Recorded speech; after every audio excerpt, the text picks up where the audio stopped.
छावा संघटनेचे प्रदेशाध्यक्ष अजित पवार यांना भेटण्यासाठी पुण्यामध्ये दाखल झालेले आहेत. काल रात्री पुण्यातल्या KM हॉस्पिटलमध्ये ते सध्या आहेत. एकूणच आपण त्यांच्याशी बोलत आज अजित पवारांची भेट घेणार आहात तुम्ही? हो, घेणार आहे अजित पवारांची भेट.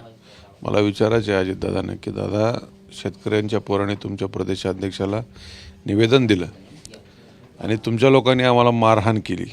मारहाणाची साधीसुधी नाही, जीव गेला असता आमच्या पोरांचा. मग नेमकं आमचं चुकलंय काय याचं उत्तर मला दादाकडूनच पाहिजे.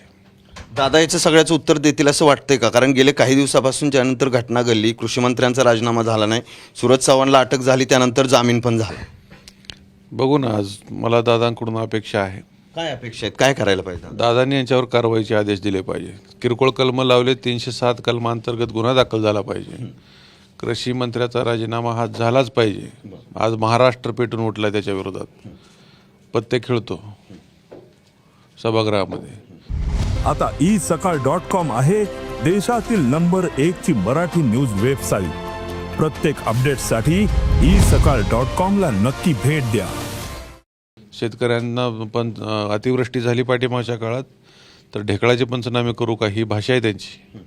आणि शेतकऱ्यांनी कर्जमाफीची मागणी केली तर शेतकरी कर्ज घेऊन स्वतःच्या लेकराचे लग्न करतात आणि पुन्हा कर्जमाफीची मागणी करतात. अशा चुकीच्या पद्धतीने अनेक वेळा शेतकऱ्यांच्या बाबतीत हिनवणूक भाषा त्यांची आहे.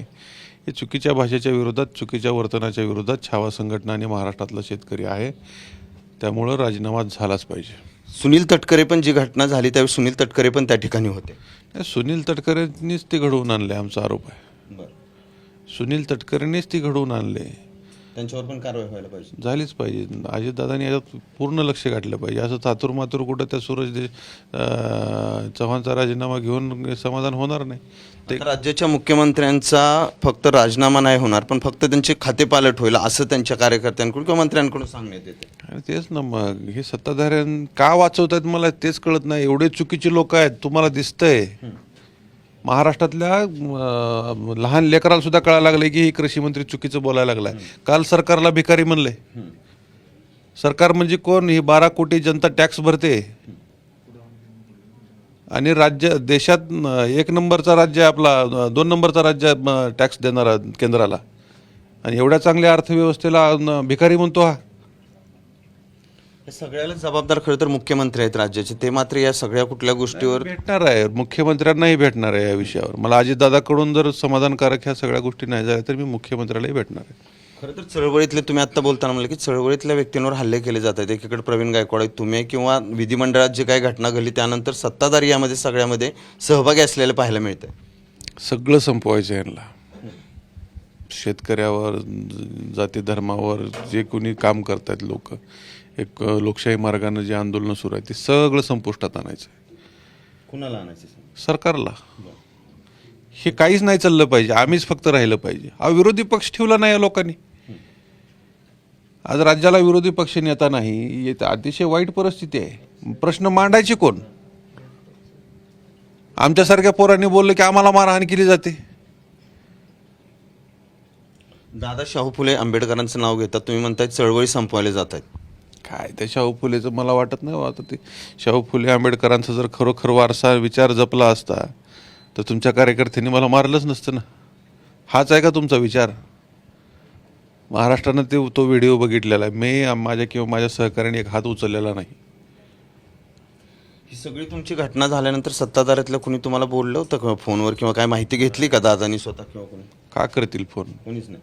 कोण करेल फोन मला? आम्ही गरिबाची पोरं आहेत हो. आम्ही शेतकऱ्यांची पोरं आहोत. आम्ही मार खाल्ला आहे.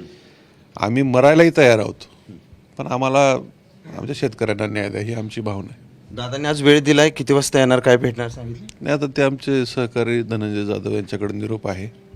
दादांकडून सकारात्मक उत्तर नाही मिळालं तर काय पुढची भूमिका असेल? पुढची भूमिका मुख्यमंत्री आहेत, त्यांच्याकडे नाही झालं तर शेवटी राज्यपाल आहेत, आणि त्यांच्याकडून नाही झालं तर शेवटी महाराष्ट्रातली जनता आहे, शेतकरी आहेत, त्यांच्या न्यायालयात जाऊन न्याय मागणार.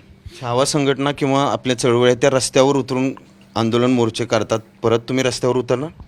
पर्याय काय आम्हाला? पुन्हा आम्हाला रस्त्यावर उतरावं लागणार आहे, पुन्हा संघर्ष करावा लागणार आहे. न्यायच मिळत नसेल तर एक आता आम्ही सगळ्या चळवळीतल्या लोकांनी ठरवलं की एक वेगळा अजेंडा ठरवायचा आहे. प्रमुख काय मागणी आहेत पण दोन आत्ता तुम्ही दादाला भेटल्यानंतर सांगणार?